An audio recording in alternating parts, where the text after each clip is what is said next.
अगर देश में, मैं तो कहूंगा दुनिया भर में देखोगे, अगर 90 बार किसी के नेतृत्व में चुनाव हारने का रिकॉर्ड है तो श्रीमान राहुल गांधी जी के नेतृत्व में हारे। और पार्टी के अंदर भी राहुल गांधी जी के नेतृत्व पर सवाल खड़े होते हैं। अब जब वो चुनाव हार जाते हैं तो ईवीएम पर प्रश्न चिन्ह खड़ा करते हैं, तो कभी वोटर्स पर ठीकरा फोड़ते हैं। और यही नहीं, आप अनेकों उदाहरण देखिए। जब कांग्रेस ने कहा EVM is rigged for BJP, EVM machine की हेराफेरी कांग्रेस कहती रही। फिर उन्होंने कहा ईवीएम बैन करो, बैलेट पेपर को वापस लाओ। फिर अगला चुनाव हारे कहा ईवीएम्स को रिमोटली हैक्ड किया जा सकता है। फिर कह दिया वीवीपैट 100% चेक सुनिश्चित करो। हर हार के बाद कांग्रेस ने नया बहाना ढूंढने का काम किया।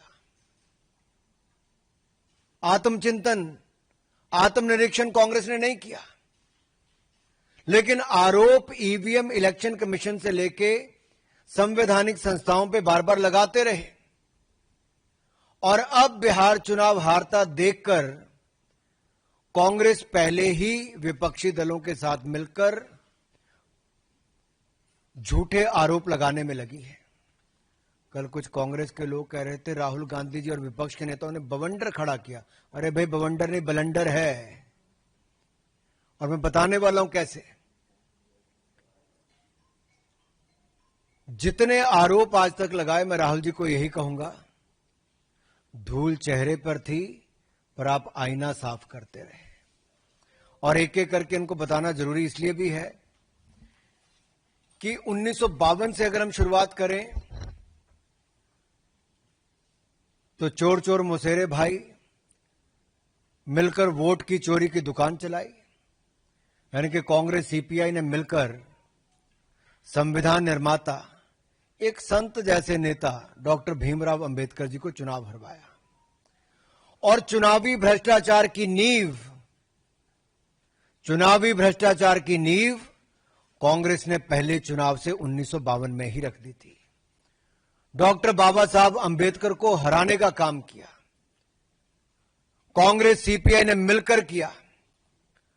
और आप रिकॉर्ड चेक करिए, 74,333 वोट खारिज किए गए, जबकि डॉक्टर भीमराव अंबेडकर जी मात्र 14,561 वोट से हारे थे।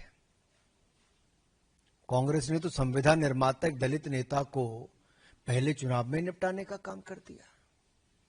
और 21 अप्रैल 1952 को डॉक्टर अंबेडकर ने 18 पेज की याचिका दायर की। आप कल्पना कीजिए, जिन्होंने संविधान बनाया था, एक कांग्रेस और एक परिवार ने उसी संविधान निर्माता को चुनावों में धांधली करके हरा दिया। ये चुनावी भ्रष्टाचार का पहला उदाहरण।